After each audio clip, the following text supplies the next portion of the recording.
Hi friends, ജെനീസ് വ്ലോഗിലേക്ക് എല്ലാ കൂട്ടുകാർക്കും സ്വാഗതം. അപ്പോൾ ഇന്ന് തയ്യാറാക്കുന്നത് വെള്ളക്കടല വെച്ചൊരു മസാലക്കറിയാണ്. നമ്മുടെ ചന മസാല നല്ല ടേസ്റ്റി ആയിട്ടുള്ള ഒരു കറിയാണ്. അപ്പോൾ പൊറോട്ട, ചപ്പാത്തി, ഇടിയപ്പം, പുട്ട് എല്ലാത്തിൻ്റെ കൂടെ നല്ലൊരു കോമ്പിനേഷനാണ്. അതിന് നമ്മൾ ചേർക്കുന്ന മസാലയുടെ ഒരു ലേശം പുളിയും അതിന് ബാലൻസ് ചെയ്യാൻ നമ്മൾ ചേർക്കുന്ന കുറച്ച് മധുരമൊക്കെ ആകുന്നുണ്ടെങ്കിൽ ഒരു വെറൈറ്റി ടേസ്റ്റാണ്. അപ്പോൾ എല്ലാവരും ഒന്ന് ട്രൈ ചെയ്ത് നോക്കണം. അപ്പോൾ നമുക്ക് നോക്കാം അതെങ്ങനെയാണ് തയ്യാറാക്കുന്നതെന്ന്. അപ്പോൾ എപ്പോഴും പറയുന്നതിൻ്റെ തൊട്ട് നിങ്ങൾ ആദ്യമായിട്ടാണ് എൻ്റെ ചാനൽ കാണുന്നതെങ്കിൽ ഒന്ന് സബ്സ്ക്രൈബ് ചെയ്യുക. കൂടെ വരുന്ന ബെല്ലൈക്കൺ ഒന്ന് എനേബിൾ ചെയ്ത് വെച്ചാൽ ഫ്യൂച്ചറിൽ ഞാനിടുന്ന വീഡിയോസിൻ്റെ ഒക്കെ നോട്ടിഫിക്കേഷൻ നിങ്ങൾക്ക് ലഭിക്കും. അപ്പോൾ നമുക്ക് വീഡിയോയിലേക്ക് പോകാം. ഇതിനു വേണ്ടി ഞാൻ 1 കപ്പ് വെള്ളക്കടല എടുത്തിട്ടുണ്ട്. ഇതൊരു ഓവർനൈറ്റോ അല്ലെങ്കിൽ ഒരു 4-5 മണിക്കൂറോ നമുക്കൊന്ന് കുതിരാനൊക്കെ കൊണ്ട് ഇടണം. അതിനുവേണ്ടി കുറച്ച് വെള്ളം ഒഴിച്ച് നമുക്ക് അങ്ങനെ വെക്കാം.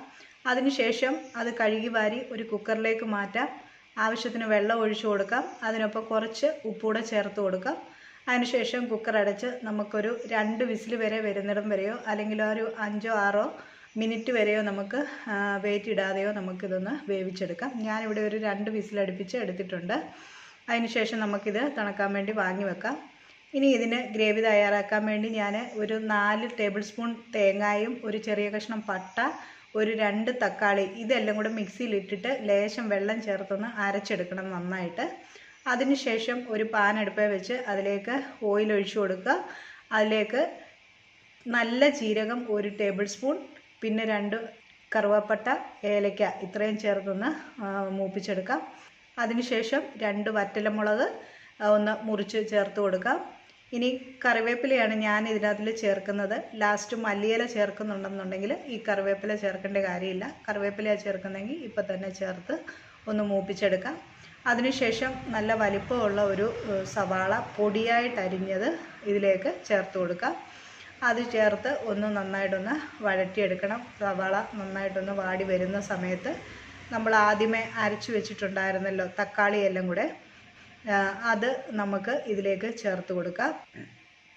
അപ്പോൾ ഈ ഗ്രേവിയോടൊപ്പം തന്നെ നമുക്ക് മസാലയുടെ ഇതിൽ ചേർക്കാനുള്ളതൊക്കെ നമുക്ക് ചേർത്ത് കൊടുക്കാം. രണ്ടും കൂടെ ഒരുമിച്ചിട്ട് നമുക്ക് വഴറ്റിയെടുത്താൽ മതി. അതിനുവേണ്ടി 1.5 ടീസ്പൂൺ കാശ്മീരി മുളക് പൊടി, ഒരു 3/4 ടീസ്പൂൺ മല്ലിപ്പൊടി, 1 ടീസ്പൂൺ കുരുമുളക് പൊടി, 1 ടീസ്പൂൺ ഗരം മസാല എല്ലാം കൂടെ ചേർത്തതിന് ശേഷം ഇത് നന്നായിട്ട് എല്ലാം കൂടെ ഒന്ന് വഴറ്റിയെടുക്കാം. ആ പൊടികളുടെ പച്ചകുത്തലും ഈ തക്കാളിയുടെ പച്ചച്ചുവ എല്ലാം ഒന്ന് മാറണം. അതിനുശേഷം നമുക്ക് ഇതിലേക്ക് വേവിച്ച് വെച്ചിരിക്കുന്ന കടലയുണ്ടല്ലോ, അത് നമ്മൾ കുറച്ച് വെള്ളമുണ്ട് അതിൽ, അതോടുകൂടി തന്നെ നമുക്ക് ഇതിലേക്ക് ചേർത്ത് കൊടുക്കാം. കടലയെല്ലാം ചേർത്ത് നന്നായിട്ട് ഇപ്പോൾ ആവശ്യത്തിന് നമ്മൾ ആദ്യമേ ഒഴിച്ചു കൊടുത്ത കടല വേവിക്കാൻ ഒഴിച്ചു കൊടുത്ത വെള്ളം തന്നെ ഉണ്ട്. അതുകൊണ്ട് എക്സ്ട്രാ വെള്ളമൊന്നും ഞാൻ ചേർക്കുന്നില്ല. ഇതിനി നമുക്കൊന്ന് മൂടി വെച്ച് ഒന്ന് ഒരു 5 മിനിറ്റ് നേരം നമുക്കൊന്ന് വേവിച്ചെടുക്കണം. കടല നന്നായിട്ട് വെന്തതാണ്. ഈ ഗ്രേവിയിൽ ഈ കടല കിടന്ന് നന്നായിട്ടൊന്ന് മിക്സായിട്ട് വരണം. അതിനുവേണ്ടിയാണ് മൂടി ഒരു 5 മിനിറ്റ് നേരം നമ്മൾ വെച്ചത്. ഇനി ഇതിലേക്ക് ചേർത്ത് കൊടുക്കുന്നത് ലേശം ഉപ്പിൻ്റെ കുറവുണ്ടായിരുന്നു, അതുകൊണ്ട് ഞാൻ അത് ചേർത്ത് കൊടുത്തു. നമ്മൾ ആദ്യം കടല വേവിക്കാനും കൊണ്ട് ഇട്ട് കൊടുത്തിട്ടുണ്ടായിരുന്നു. പിന്നെ മസാല എല്ലാം കൂടെ വരുമ്പോഴുള്ളതാണ്.